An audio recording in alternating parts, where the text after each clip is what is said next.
YouTube channel life is stenographer में आप सभी का हार्दिक स्वागत है। संपादकीय जागरण दैनिक जागरण 18 नवंबर 2022 शुक्रवार का डिक्टेशन शुरू होने जा रहा है। Ready start.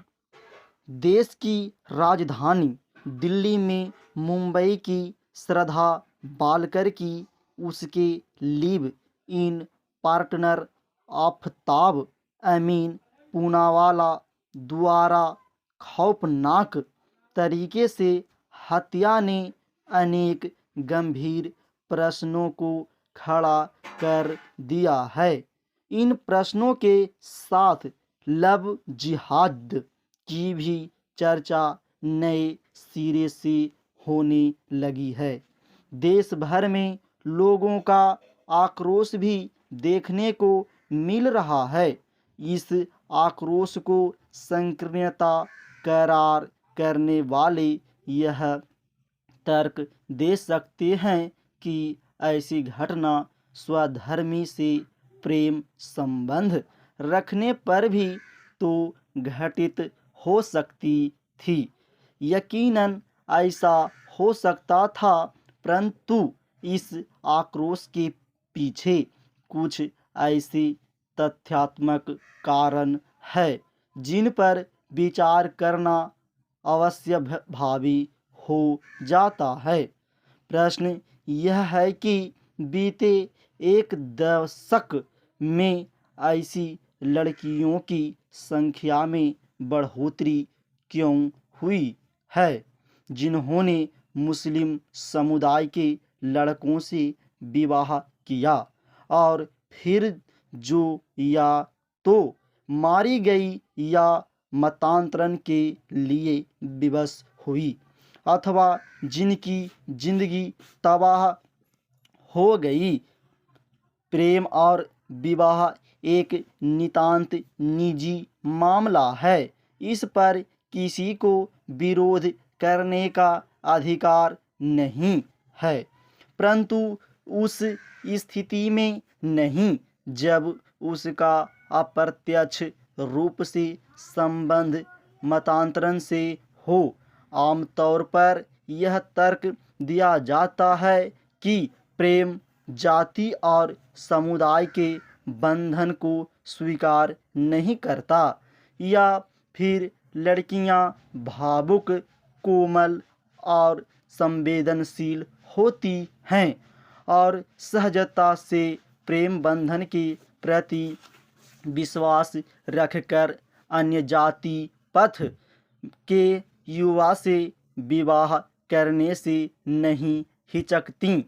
अगर यह सत्य है तो फिर यह भाव और समर्पण मुस्लिम समुदाय की लड़कियों में अधिकांशतः विलुप्त क्यों मिलता है। जिस प्रेम के बलबूते लड़कियां इस विश्वास के साथ अंतर धार्मिक विवाह करती हैं कि विवाह के बाद उनकी धार्मिक आस्था का संरक्षण उनके जीवन साथी द्वारा किया जाएगा, वह विश्वास अधिकांश मामलों में ढह क्यों जाता है। यह किसी से छिपा नहीं कि देश के तमाम थानों में विवाह के बाद मतांतरण के लिए दबाव के मामले दर्ज हैं। हाल में उच्चतम न्यायालय ने मतांतरण को लेकर चिंता जताते हुए कहा कि जबरन या छल कपट से मतांतरण रोकने के लिए केंद्र सरकार को प्रयास करने चाहिए। जबरन मतांतरण से कहीं अधिक घातक भावनात्मक दबाव बनाकर मतांतरण कराना है। अमूमन देखने में आता है कि सनातन संस्कृति से संबंध रखने वाली लड़की जब अन्य समुदाय संस्कृति से जुड़े लड़के से विवाह करती है तो उसके अपने रक्त संबंधी उससे रिश्ता तोड़ देते हैं। इससे पति और ससुराल पक्ष के लिए उस पर उनकी इच्छा अनुसार जीवन पद्धति अपनाने का दबाव बनाना आसान हो जाता है। आखिर अंतर धार्मिक विवाह की अननायक बहुसंख्यक समाज की लड़कियां ही क्यों बनती हैं? इसके पीछे जो कारण दृष्टिगोचर होता है वह अस्पष्टता सामाजिक और सांस्कृतिक विश्वास की खोखली होती जड़ों की ओर इशारा कर रही है।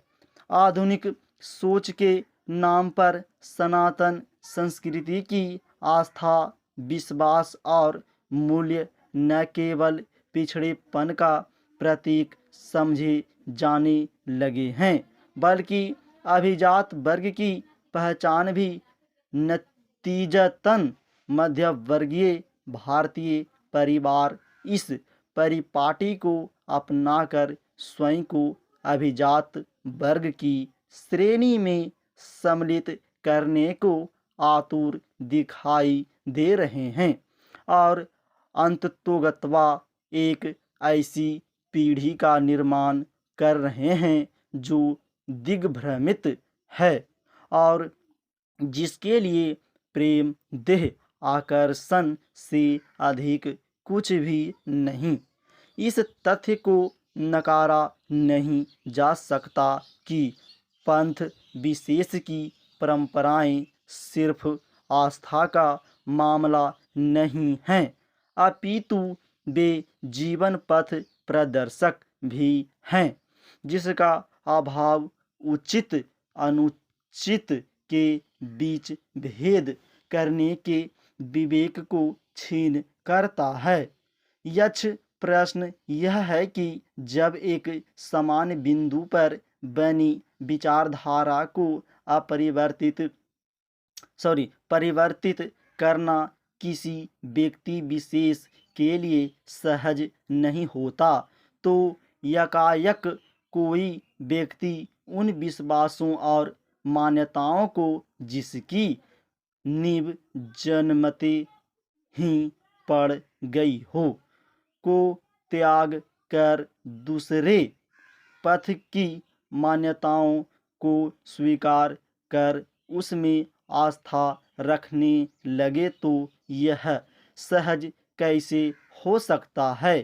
क्या dating app, social network sites या तमाम छड़ा आधारों से उपजा प्रेम इतना शक्तिशाली हो जाता है कि किसी की मान्यताओं और आस्थाओं को जादुई छड़ी घुमाकर बदल दे? यकीनन नहीं। तो फिर यह जादुई छड़ी कौन सी है? दैहिक आकर्षण में लिपटा प्रेम का सम्मोहन जाल मन और मस्तिष्क को कूंदकर सोचने समझने की शक्ति को खत्म कर देता है और यह स्थिति श्रद्धा जैसी अनेक लड़कियों को मृत्यु के द्वार पर लाकर खड़ा कर देती है। अगर किसी को यह तर्क संकीर्ण विचारधारा का घोतक प्रतीत होता हो तो 2014 में इलाहाबाद उच्च न्यायालय की उच्च टिप्पणी पर गौर करना जरूरी हो जाता है, जहां न्यायालय ने नूरजहां प्रकरण में कहा था कि जिस मत मजहब की जानकारी नहीं उसे आखिर स्वीकार कैसे किया जा सकता है। उच्च न्यायालय ने यह भी कहा था कि मतांतरण का आशय धर्म की प्रत्येक व्यवस्था एवं सिद्धांतों को अपनाया जाना है। प्रेम को स्वीकारोक्ति विरोध का विषय नहीं है। विरोध का आधार प्रेम की आड़ में छिपे मतांतरण की मंशा की है। उल्लेखनीय है कि 2000 में इलाहाबाद उच्च न्यायालय ने ही अपने एक आदेश में कहा था कि गैर मुस्लिम का इस्लाम में विश्वास के बिना शादी के उद्देश्य के लिए मतांतरण करना निरर्थक है। कुरान में इंगित है कि आस्था नहीं रखने वाली महिला से तब तक शादी न करो जब तक कि वह आस्था नहीं रख ले। क्या आस्था मशीनी प्रक्रिया है जो किसी के संसर्ग में आते ही परिवर्तित हो जाए? बावजूद इसके अगर ऐसी घटनाएं निरंतर घटती हो रही हैं तो इसके गहरे निहितार्थ हैं। ऐसी घटनाओं पर समाज को चेतना होगा, अन्यथा न जाने कितनी लड़कियां श्रद्धा बालकर की तरह बहसी तरीके से मारी जाती रहेगी। समाप्त।